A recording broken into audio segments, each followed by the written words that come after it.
Candy entró en la tienda en indignada carrera. Como de rayo se dirigió a su maleta, la cual descansaba inocentemente sobre la cama vacía. Con movimientos iracundos, abrió el equipaje sacando de él un uniforme blanco y su segundo y último par de botas. Con la misma violencia de gestos, se quitó el uniforme verde que estaba usando, sin siquiera importarle que sus pacientes masculinos estaban dormidos en la misma tienda y podían despertarse en cualquier momento. Sin embargo, fue solo Yulin quien se despertó con los ruiditos embravecidos de Candy, mientras se vestía y el enojado monólogo que musitaba. ¿Qué estoy haciendo aquí? ¿Qué estás tú haciendo aquí, muchacho tonto?, se preguntaba Candy en voz alta. ¿Cuestión de honor? ¡Ja! ¡Qué estupidez! Yulin miró con sus estupefactos ojos color ámbar cómo los dedos de Candy temblaban nerviosamente mientras trataba de abotonarse el uniforme y atarse las agujetas de las botas. Con cada movimiento, sus labios producían una queja incomprensible dirigida hacia un interlocutor imaginario, pero cuando finalmente ella hubo terminado con su atuendo, sus ojos se congelaron sobre la ropa masculina que yacía sobre la cama, se sentó abruptamente en el catre y tomando la camisa entre sus manos, enterró el rostro en la tela permaneciendo en la misma posición, casi inmóvil por un rato. Cuando finalmente descubrió sus delicadas facciones, sus ojos estaban llenos de lágrimas. El grupo se quedó en el campamento americano por más de 48 horas. Durante todo ese tiempo, Candy se ocultó en la tienda que les había sido asignada, dedicándose a atender la pierna de Flammy y luchando desesperadamente en contra de sus deseos de ver otra vez a Terry. Pero como ella estaba convencida de que era mucho más seguro, tanto para su honor como para su lastimado corazón, permanecer lejos de él, resistió la tentación. Por su parte, Terry trató de verla de nuevo por diferentes medios, pero después de que Yulin le regresó su ropa y botas, creyó que Candy estaba aún enojada con él, y por lo tanto nunca se atrevió a visitarla en la tienda que ella compartía con sus pacientes. Uno de sus abiertos despliegues de rechazo había sido ya suficientemente doloroso para él. El tercer día después de la inesperada llegada de Candy al campamento, el capitán Jackson ordenó alistar un camión para transportar al equipo médico a París. El clima era entonces mucho más favorable y no era conveniente perder más tiempo. Jackson decidió que, siendo que el camión médico estaba totalmente arruinado, era entonces necesario proveer uno nuevo, así como un chofer quien pudiese, al mismo tiempo, conducir y servir de escolta para las damas. Para gran pesar de Candy, el hombre que había sido asignado para llevarlos a París no era otro que Terry. Semejante elección no había sido casual. El mismo Terry había solicitado ser asignado y Jackson no le negó la petición porque estaba particularmente divertido por el cambio abrupto en las actitudes del joven. Es increíble lo que una mujer puede hacerle a un hombre, se decía el capitán. Era obviamente demasiado viejo como para no darse cuenta de lo evidente. La mañana del 18 de diciembre, los heridos estaban ya instalados en la parte trasera del camión, pero todavía estaba por decidirse el asunto referente a quién de las dos enfermeras viajaría en el asiento delantero. No obstante, el estado de Yulin no le dejó a Candy oportunidad de elegir. La rubia no se estaba sintiendo muy bien tampoco. De hecho, su resfriado se había convertido en influenza y empezaba a experimentar los efectos de una temperatura ligeramente por arriba de lo normal. Pero la tos de Yulin tampoco mejoraba, y como en la parte trasera del autobús había un pequeño calentador, el doctor le había recomendado viajar con los demás enfermos. Todo eso resultó en que Candy y Terry viajarían juntos y solos en la cabina del conductor por el resto de la jornada. La sola idea les hizo temblar a ambos, pero por razones diferentes. Al principio fue terriblemente incómodo soportar el tenso silencio entre los dos, pero Candy sabía que el empezar una conversación podía llevarles a situaciones aún más peligrosas. Lo último que quería era a Terry hablando de su vida. Ella no deseaba escuchar cómo él se había casado con Susana, o peor aún, cuando habían tenido su primer hijo, así que, a pesar de que sentía mucha curiosidad por saber las razones que Terry había tenido para enrolarse en el ejército, prefirió cerrar la boca y simplemente mantener los ojos fijos en el horizonte. Por el contrario, Terry ansiaba preguntar por cada detalle, aun esos que él sabía le dolerían más, y especialmente por ese asunto que le estaba picando en el alma, y que aún no había resuelto. Desafortunadamente, después de que hubo reunido el coraje para romper el silencio, se volvió para ver a Candy y descubrió que ella se había quedado dormida como un ángel. Fue entonces cuando Terry pudo darse el lujo de detener el camión por un instante y regalar a sus ojos con la visión de la mujer que había obsesionado sus noches y días desde los años de su adolescencia. El cabello de ella se empezaba a soltar del lazo que lo sujetaba en una cola de caballo y sus gruesas pestañas proyectaban suaves sombras sobre sus mejillas. Terry pensó en los profundos iris verdes que esos párpados ocultaban y concluyó que la esmeralda de su anillo era solamente una pobre imitación de los iridiscentes ojos de Candy. Había soñado por largo tiempo con verse de nuevo en esos acuosos estanques para saciar la sed de su corazón, pero ahora que ella estaba tan cerca de él, no podía compartir con ella los sentimientos que inundaban su alma. La cabeza de Candy descansaba en su abrigo negro, extendido como almohada sobre la ventanilla del camión, y sus brazos estaban cruzados como si estuviese abrazándose a sí misma. Terry reclinó el torso suavemente sin poner atención a las miles de campanas que empezaron a repicar en su cabeza, como una clara advertencia en contra de lo peligroso de sus movimientos. Se acercó lo suficiente como para ver una delicada vena que cruzaba por el cuello de ella, suficientemente cerca como para inhalar la fragancia de rosas que él sabía bien ella siempre usaba, tan cerca como para rozar uno de los hombros de ella con su propio abrigo de lana. Llegó, inclusive, a levantar una mano para buscar un toque, solamente un suave y ligero toque de una de sus mejillas, pero unos centímetros antes de que sus dedos pudiesen alcanzar la suave piel, sus voces internas gritaron más alto que su deseo y abortó la caricia antes de que pudiese haber recibido ese nombre. No es honorable, sentenció, y reiniciando el motor una vez más, continuó el largo camino hacia París.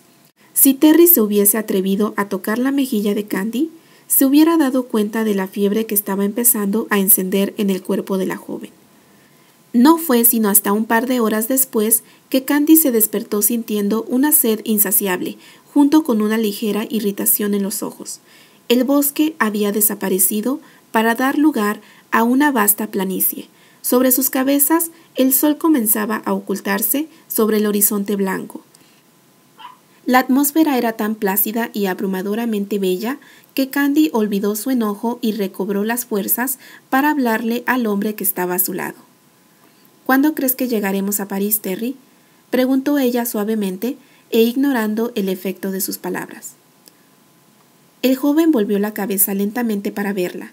En su estómago un ejército de mariposas parecía revolotear por todos lados.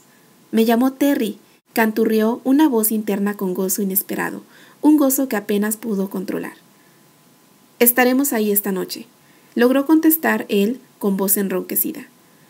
«¿Estás ansiosa por regresar?», preguntó casualmente.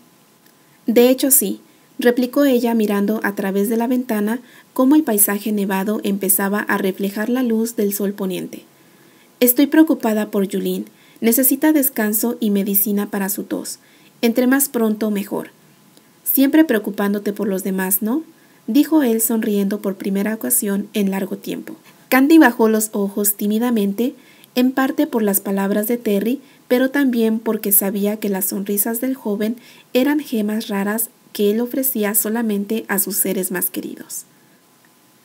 «Todavía recuerdo cómo siempre estabas cuidando de esas amigas tuyas», agregó Terry atreviéndose a hablar del pasado que les unía. «La chica tímida con ojos grandes y la gordita de anteojos». «¿Patty no está gordita?», defendió Candy, sabiendo bien que Terry estaba jugando con ella. Esta vez, también para Candy el juego resultó placentero. Ella se ha vuelto una dama muy distinguida y encantadora. «Y supongo que Annie es muy refinada también», dijo él entre risas burlonas. «Eso si alguna vez se atreve a salir de su casa sin morirse de miedo por todo». «Te sorprenderías de ver cómo ha crecido y madurado, señor Seguridad», contestó ella levantando una ceja. Silbó el joven fingiendo sorpresa. Y supongo que no ha soltado a su Catrincito tampoco. ¿Cómo está él a propósito? Preguntó Terry con un ligero cambio en el tono de su voz. Muy en el fondo, a un nivel inconsciente, Terry todavía mantenía ciertos sentimientos de desconfianza hacia Archie, los cuales no se habían desvanecido ni con los años ni con la distancia. Está estudiando leyes ahora, replicó ella con orgullo. Se graduará el año que viene. Leí acerca de la muerte de su hermano hace unos años, mencionó Terry, en un tono más serio. Realmente lo lamenté, él era un gran tipo. Sí, en verdad, contestó Candy con voz entristecida que no le gustó a Terry, razón por la cual se apresuró a sacar un tema más alegre. También leí en los periódicos acerca de Albert, añadió suavemente. Fue una noticia impactante el saber que el hombre que una vez conocí era nada más y nada menos que el señor William A. Andry. Fue impactante para mí también, replicó Candy con una risita. Pero ya me he habituado con el tiempo. Oye, dijo ella con asombro, parece que te has enterado de muchas cosas sobre nuestra familia a través de los periódicos. Bueno, no exactamente, masculló Terry repentinamente entristecido. Lo que te he dicho es todo lo que sé. De hecho, eso fue hace unos 2 o 3 años. Ahora ya no leo los periódicos. Es curioso, yo tampoco los leo, mencionó Candy con acento distraído, un poco perturbada por la certeza de que ella tenía una buena razón para evitar cualquier clase de periódico o revista, siempre temerosa de encontrar noticias sobre su famoso interlocutor y la mujer que ella pensaba sería su esposa para entonces. ¿Cómo estás?, preguntó Terry en un susurro que acarició los oídos de ella con una brisa cálida. Quiero decir, ¿cómo has estado en todo este tiempo, Candy?, preguntó Terry una vez más, casi como una súplica. He estado bien, Terry, muy bien, mintió ella, y la conversación decayó por un instante porque ella no se atrevió a hacerle la misma pregunta. El camión dobló una curva y justo después de ella, los jóvenes pudieron ver en la distancia una gran masa de agua moviéndose lentamente en un enorme torrente. Era el río Sena, una clara señal de que estaban acercándose a París. El atardecer estaba entonces en su momento más hermoso. Las luces rosas, amarillas, púrpuras, naranjas y color durazno de la tarde coloreaban la tierra emblanquecida y el bello rostro de Candy con matices multicolores. En el horizonte, el cielo azul, casi encendido en llamas por el adiós del sol, se confundía con las cerúleas profundidades del Sena. Increíblemente hermoso, pensó Terry, y por un extraño efecto mágico, sus pensamientos volaron hacia los oídos de Candy a través del viento invernal. Sí, es realmente hermoso, replicó Candy con voz audible y sonrió. El corazón de Terry dio un vuelco cuando se dio cuenta que en una experiencia psíquica ella había alcanzado sus pensamientos por un segundo, sin darse cuenta. Eso les había pasado antes, o al menos él creía que había sucedido en una ocasión, en una callada tarde en Escocia. Casi había olvidado el suceso, pero ahora era más claro que nunca antes. La mirada constante, la sonrisa perfecta, la palabra precisa, pensó Terry. ¿Por qué todo tiene que ser tan perfecto cuando estoy con ella? ¿Siente ella lo mismo? ¿Siente lo mismo cuando está con él? Una vez más, su mente le jugaba rudo, llevándolo de nuevo a la negra brecha que él quería evitar. El sol desapareció finalmente en el horizonte, pero las luces distantes de París lo reemplazaron pronto. Terry y Candy suspiraron internamente cuando miraron el destello titilante de la ciudad. Sabían que su adiós se estaba acercando. ¿Sería esta vez adiós para siempre? El corazón de Terry estaba latiendo con tanta fuerza que el joven tenía miedo que ella lo notara. Pero mirando de reojo a la muchacha, pudo entender que ella estaba demasiado absorta en sus propios pensamientos, como para percatarse del bullicio interno del joven. «Pregúntale ahora», le gritó una voz interior. «Hazlo ahora o nunca lo sabrás, y tú necesitas saber». «Candy», dijo él finalmente con voz temblorosa, Yo quiero disculparme por mi rudeza el otro día. Creo que no logré dar a entender lo que realmente quería decir. Comenzó mientras Candy abría los ojos con perplejidad. Totalmente asombrada ante las palabras de Terry, lo último que ella esperaba era que él se disculpara por su comportamiento. Eso no era típico en el arrogante Terry y ella lo sabía. Está bien, Terry, replicó la joven. Yo tampoco fui muy amable. Candy, yo no quería dar a entender que las mujeres no son suficientemente capaces como para ser útiles en esta guerra. Continuó él con el corazón temblándole. Yo solo me preguntaba... Por favor, no me malinterpretes. Me preguntaba cómo fue que tu esposo te dejó venir a Francia. Quiero decir, si yo fuese él... ¿Esposo? Candy exclamó en shock sin dejar a Terry terminar su frase. ¿De dónde sacaste esa idea, Terry? Yo no estoy casada. ¿No estás casada? Dijo él con renovada furia en los ojos. Por favor, Candy, no juegues conmigo sobre eso. ¿Crees que soy tan estúpido como para no darme cuenta de esos anillos en tus dedos? Y diciendo esto, Terry tomó con fuerza la muñeca izquierda de Candy, jalando a la muchacha hacia él hasta quedar peligrosamente cerca. ¿Podrías decirme, por favor, señora de no sé quién, qué significa este anillo de diamantes y esa argolla matrimonial? Explotó él, dejando salir toda su frustración. Candy se dio cuenta súbitamente que Terry había visto los anillos que el doctor Duval le había dado antes de morir. De algún modo, el joven había supuesto equivocadamente que se trataba de los anillos de compromiso y bodas de la joven, pero lo que ella aún no entendía era la razón que él tenía para estar tan molesto. Ella había visto esa expresión en su rostro antes. ¿Cuándo había sido? Terry, estás equivocado, se apresuró ella a aclarar. Estos anillos no son míos. Más bien, me los dio un respetable caballero que murió en mis brazos en el frente, dijo sacándose los anillos del dedo. Mira la inscripción adentro. Terry, aún receloso, tomó la argolla que Candy le estaba dando y miró unas letras y números grabados al interior del anillo.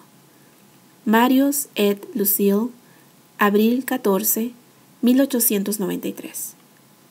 La cabeza del joven empezó a sentirse terriblemente mareada cuando finalmente despegó los ojos del anillo. ¿Cómo puede ser esto?, preguntó atontado.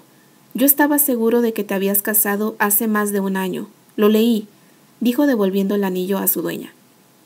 ¿Lo leíste?, preguntó Candy perpleja. ¿Cómo puede ser eso? Yo... tartamudeó Terry. Leí en el periódico que te ibas a casar. Era solamente una breve nota diciendo que la señorita Candice White Andry se había comprometido con un joven millonario y que seguramente contraería matrimonio muy pronto. Sin embargo, no se mencionaba el nombre de él. Después, cuando te vi usando los anillos, supuse que efectivamente te habías casado. Bueno, pues obviamente fue un error, porque yo nunca he estado comprometida. Ella se interrumpió abruptamente. Espera un momento. Creo que entiendo de dónde sacaste esa idea, dijo Candy chasqueando los dedos. Entonces empezó a reírse a carcajadas, dejando a Terry en una confusión mayor. ¿Qué te parece tan gracioso?, preguntó Terry algo molesto. Verás, Terry, ¿te acuerdas de Neil?, preguntó ella. Desafortunadamente, replicó el joven contrariado por la mera mención del hombre que según él era el más aborrecible de todos los seres humanos que había conocido. Entonces tú también encontrarás muy gracioso este asunto, dijo ella aún riéndose. ¿Puedes creer que el retrasado mental ese tuvo la idea de enamorarse de mí, de entre todas las mujeres? Estalló ella en más carcajadas. Muchas emociones cruzaron por la cara de Terry, pero ninguna de ellas podría haber sido calificada como diversión. El imaginar a Neil persiguiendo a Candy no representaba un asunto gracioso para él. Eso nos dice que Neil no es tan estúpido como alguna vez creí, comentó Terry sin darse cuenta del cumplido implícito en sus palabras, pero no parece tan gracioso como tú pareces tomarlo. Es verdad que no lo encontré gracioso tampoco cuando sucedió, especialmente cuando él y su hermana trataron de forzarme a un matrimonio arreglado. ¿Puedes creerlo?, dijo ella poniéndose seria. ¿Quieres decir que ese maldito bastardo trató de ponerte sus sucias manos encima?, preguntó él, visiblemente enojado. Candy vio de nuevo ese brillo colérico en los ojos de Terry y finalmente pudo identificar el momento que ella había visto la misma expresión en sus ojos por primera vez. Había sido en Blue River, el mismo día en que él le había preguntado sobre Anthony. Bueno, ellos nunca pudieron salirse con la suya, replicó ella inmediatamente para calmarlo. Albert nunca les hubiera permitido forzarme a hacer algo que no quiero. Pero lograron publicar un artículo en los periódicos locales sobre el supuesto compromiso. Esa es la nota que tú debes de haber visto, concluyó ella. Nunca he estado comprometida en matrimonio con nadie. Te lo puedo jurar. Y no había necesidad de que usaras un lenguaje tan vulgar frente a una dama. Señor Granchester, terminó ella regañándolo. Terry la miró, todavía demasiado pasmado como para disculparse por haber llamado a Neil maldito bastardo, haciendo gala de su inglés británico vulgar. De hecho, a Terry no le hubieran podido importar menos 1000 Neils o 1.000.000 de bastardos que este mundo pudiese tener. La verdad es que la tierra completa pudo haberse colapsado justo en aquel momento y él no lo hubiese notado, ni un tanto. Ella no estaba atada a ningún hombre. Era libre, después de todos esos años, y ella era aún libre. Terry no sabía si debía reír o llorar en ese momento. ¿Terry?, llamó Candy por tercera vez. Sí, replicó él finalmente. Dije que debemos continuar el viaje, sugirió ella realmente confundida ante los volubles cambios de comportamiento en Terry. ¿Qué es lo que le pasa?, se preguntó ella internamente. Siempre ha sido impredecible, pero esto ya es demasiado. Se pone parlanchín y juguetón un rato, y luego se enoja, y más tarde ni siquiera nota que estoy aquí. No sé cuánto más mi pobre corazón pueda soportar estas condiciones. Terry encendió el motor de nuevo y así continuaron su camino bajo el cielo nocturno de París. Una vez más, el más profundo silencio les invadió junto con una honda tristeza. Los dos sabían bien que el fin de aquel viaje juntos estaba a punto de terminar. Una vez que llegaron a la ciudad, Candy empezó a indicar a Terry el camino hacia el hospital, y de alguna forma el hecho de enfrascarse en esa tarea aligeró la atmósfera entre los dos. Candy empezaba a sentirse mareada, al tiempo que la fiebre la invadía, pero la responsabilidad que aún le pesaba sobre los hombros la mantenía despierta y alerta. Estaba resuelta a llevar a sus pacientes y amigas a un lugar seguro, tan pronto como ellos estuviesen descansando en camas cálidas y limpias con doctores y enfermeras para cuidarlos, entonces ella podría tomar el descanso que necesitaba. «Toma esta calle ahora», dijo ella, «estaremos ahí enseguida». Tomaron una ancha calle y pasaron un callado parque, el mismo en que Candy e Ives habían tenido su última conversación antes de que Candy partiese para el frente. Finalmente, un par de cuadras más adelante, pudieron avistar el gran edificio hacia el cual se dirigían. Candy no sabía si sentirse feliz porque su odisea había terminado al fin o terriblemente herida por la separación cruel que estaba a punto de enfrentar. Estacionaron el camión y mientras Terry se apeó para comunicarle a los pasajeros que habían llegado a su destino finalmente, Candy corrió hacia el hospital para pedir la ayuda que necesitaban para transportar a los heridos. Un segundo después, todo pasó demasiado rápido y confusamente. Terry se sintió casi como un inútil entre el ejército de enfermeros que aparecieron de la nada para llevarse a los pacientes. Entre la confusión, Terry pudo ver que Candy se reclinaba sobre el camión como si estuviera a punto de desmayarse. «¿Estás bien, Candy?», preguntó él preocupado. «Sí, estoy bien», dijo ella en un murmullo, sin saber realmente si tendría o no las fuerzas necesarias para decir las palabras que sabía debía decir. Yo realmente aprecio tu ayuda en todo este asunto, Terry». «No tienes que hacerlo», dijo él, sintiendo que las lágrimas empezaban a avanzar en su camino hacia sus ojos. «Sinceramente espero que esta guerra», continuó ella con débil voz, «termine pronto. y que tú puedas volver a casa. Con tu esposa, Susana, terminó ella sin poder ocultar su tristeza.